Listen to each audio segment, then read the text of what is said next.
その指は鉄、その髪は青、そのささやきは甘き毒。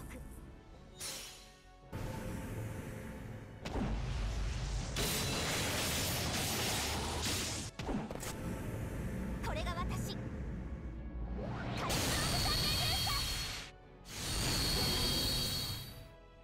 What is up, guys? Stark here. I am back again, and for day 7 of the 25 Days of Fate, I am doing the character spotlight for the Lancer version of Medusa, or Medusa Lily.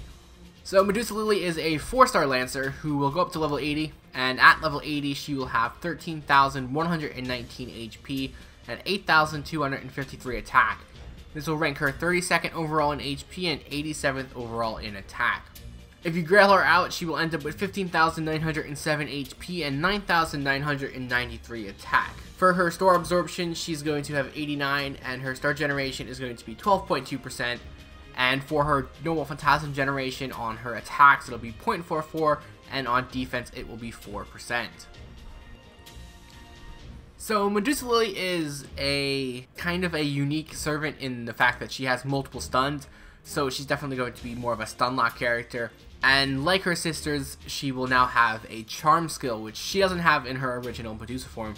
And her first skill is going to be that charm skill, which is going to be the Siren Song B, which has a chance to charm one male enemy for 1 turn. So this has a 90% chance of working at level 10 on a 7-turn charge time at maximum level. So it is a bit of a higher cooldown.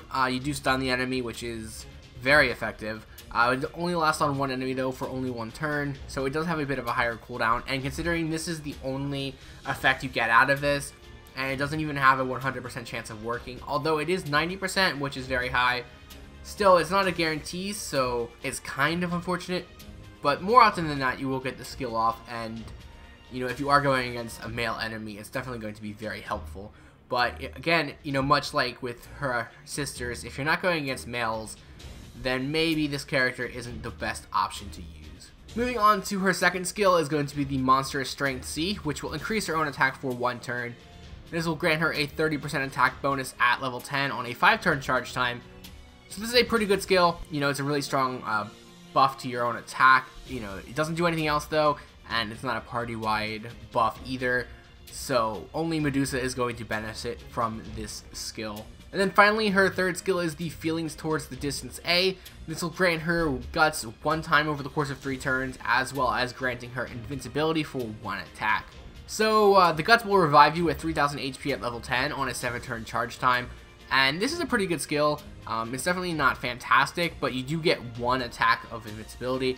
So if you know that they're using their normal Phantasm, then you can go ahead and pop the skill, you know, avoid the attack, and be good. It sucks it's not for a full turn though, and it's only just 1 attack, so if they do a follow-up attack, then you have the potential of being killed. Now you do have the Guts to back that up, but you know, ideally you don't actually want your Guts to trigger. It's kind of a backup. So it would be better if you had that full turn of invincibility, and then the Guts can just save you later on as you're waiting for your cooldowns to come back. But at least it does have that, and it's not just a 1 attack invincibility. And you know, most of her other skills have 1 effect, so at least this one has 2 effects, and you get a little bit more out of it, other than it being just a kind of generic skill set. Overall though, her skill set isn't that fantastic. They don't have a lot of effects. They don't, like the first skill doesn't even have a 100% chance of working. They have high cooldowns.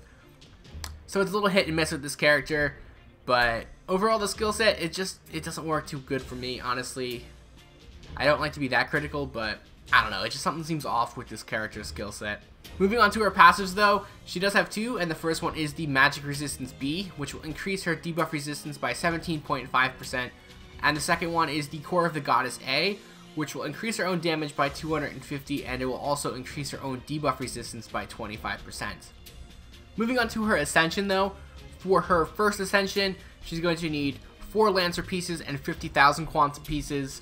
For her second Ascension, she's going to need 10 Lancer pieces, 6 Shells of Reminiscence, and 150,000 Quantum pieces. For her third Ascension, she's going to need 4 Lancer Monuments, 10 Seeds of Yggdrasil, 4 Phoenix Feathers, and 500,000 Quantum pieces. And then for her final Ascension, she's going to need 10 Lancer Monuments, 7 Phoenix Feathers, 24 Deadly Poisonous Needles, and 1.5 million quantum pieces. And then for her skill enhancements, to max out her skills from 1 to 10, you're going to need 14 Gems of Lancer, 14 Magic Gems of Lancer, 14 Secret Gems of Lancer, 15 Seeds of Yggdrasil, 12 Shells of Reminiscence, 12 Primordial Lanugos, 16 Serpent Jewels, 1 Crystallized Lore, and 27,200,000 quantum pieces. Moving right along to her command card deck, she's got a balanced deck of 2 quick, 2 arts, 1 buster, and she's got good hit counts on the quick and the arts, having 3 hits on the quick, 4 hits on the arts, and 1 hit on her buster. So she has decent hit counts, decent generation for her Noble Phantasm, but it's not super crazy. She doesn't have any sort of like Noble Phantasm generation skills or buffs or anything like that, so she's going to need a little bit of help to get her Noble Phantasm generated. Speaking of, it is going to be a quick Noble Phantasm that will deal damage to one enemy, and it will also have a chance to stun them for 1 turn. Now this stun can work on any enemy, so it's not just sealed to the male class, so that's really nice to be able to use it on any type of enemy you come across. And if it is a male enemy, then that's even better, because you could use her Noble Phantasm and then use her first skill, or use her first skill first and then use the Noble Phantasm, and then potentially use her first skill again, depending on cooldowns and how long in between you use them. So that's pretty good. It does a pretty good amount of damage, especially for the Lancer class. So you're about mid-range, mid to top range for single target Noble Phantasms for Lancers. There will be an interlude later on that you can use, that you can complete to upgrade the Noble Phantasm, and it'll add on top of extra damage, of course, but it will also reduce the enemy's quick resistance by 20% for 3 turns. So that's going to be a really nice buff. We're not going to get it for a while though, so I don't have a graphic or anything like that, but I'm just going to let you guys know that it will have an interlude and an upgrade available hopefully sometime next year. The stun chance is good too. It'll be 80% at level 1 and 160% at maximum charge. So that's really good.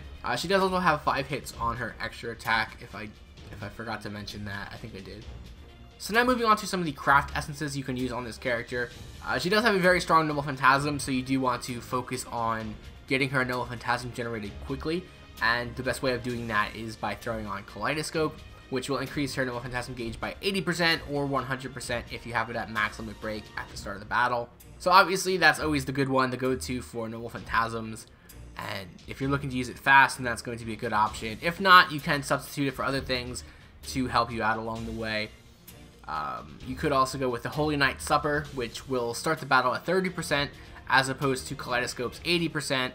But if you're planning on using it on the boss, then you don't need the 80% at the start of the fight. You're going to be able to generate it as you battle.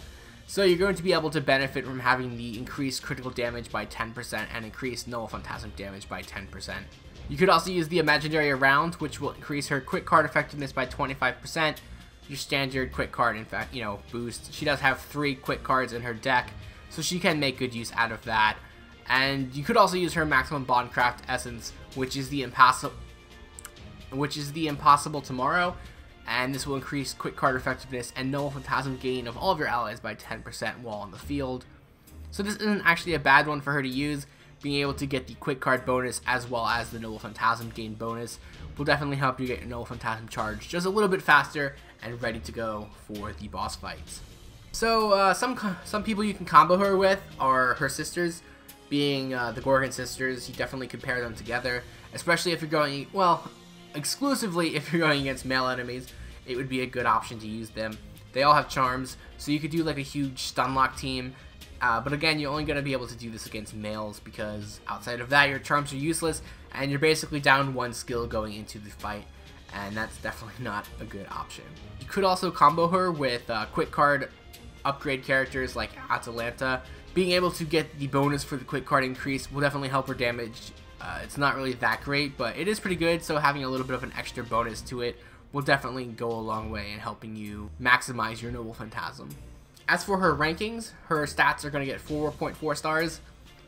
She's got some pretty good HP for a 4-star. She does have some lower attack stats, but overall it bounces out really high. It's actually higher than I was thinking it would have been, and she gets 4.4 stars there for her stats.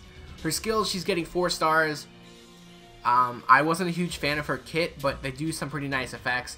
They do have long cooldowns though, which really drags this down, and I feel like I might have been a little bit too generous with her skill rankings, but they do have a good niche, and she does have 2 stuns on her overall kit, including her Noble Phantasm, so she can make the most of it, I guess. But I don't know, I just don't really like her skills that much, but they are good effects. As for her Noble Phantasm, I'm going to give her 4.5 stars. It's a pretty good Noble Phantasm. It does a lot of damage, and it has a really good chance to stun that enemy, and it could be any enemy, not just males, so that definitely gives it a lot more points than if it would have just been male enemies. And it does have that interlude. It's not really factored in, but eventually it will get a bonus and be a much better Noble Phantasm. As for her survivability, she's going to get 4 stars. She does have some pretty good HP, and she does have that guts and invincibility skill. However, the reason why she's only getting 4 stars as opposed to 4.5 is because the invincibility is only for 1 turn. Or no, it's not for 1 turn, it's just for 1 attack, which is why it only gets the 4 stars. Because, you know, you could get hit with like a basic attack, and then that's it. And then you can get hit with a Noble Phantasm or something on the next attack, and you'll be instantly using your guts. So it kind of sucks that it doesn't last for a full turn, and it does lose that half a point because of that. And her versatility is going to get 3.5 stars. You know, she does have her most potential against male enemies, and while you could definitely find fights for her to fit into because of that, outside of that, if you're not going against a male enemy, she has very little use, and you probably want to stay away from her. If you're going against the male though, then yeah, she's really good, and she's very effective, just like her sisters. But yeah, you know, being able to be limited to just basically going against male enemies, you really can't get that high of a ranking in versatility. So that will give her overall ranking a 4.1 out of 5. She's not an awful character by any means, but she's definitely not a character that's interesting to me, and I really don't like her overall as a character. But if you do get her and you are going against male enemies, she's going to be a pretty solid option to use on your team. Or you could just have fun and use all 3 of the Gorgon sisters together. But honestly, there are other options of Medusa out there, both the regular one and the Avenger one, and I don't know. You could just go ahead and substitute one of those 2 in instead for this one. So that's going to wrap up this character spotlight. I know it's a little bit critical, but I'm just trying to be fair to my own opinion, and I'm not a huge fan of this character, honestly. So feel free to disagree with me in the comments below. Just try and be nice about it, and let me know why I'm wrong if you do think I'm wrong. So, you know, you're definitely able to do that. If you did like the video though, feel free to like, comment, and subscribe, and there are links in the description to my Twitter, Twitch, Patreon, and Discord, and there will also be a link to the giveaway that I'm doing through the month of December, so definitely check that out if you haven't, and I will see you guys tomorrow.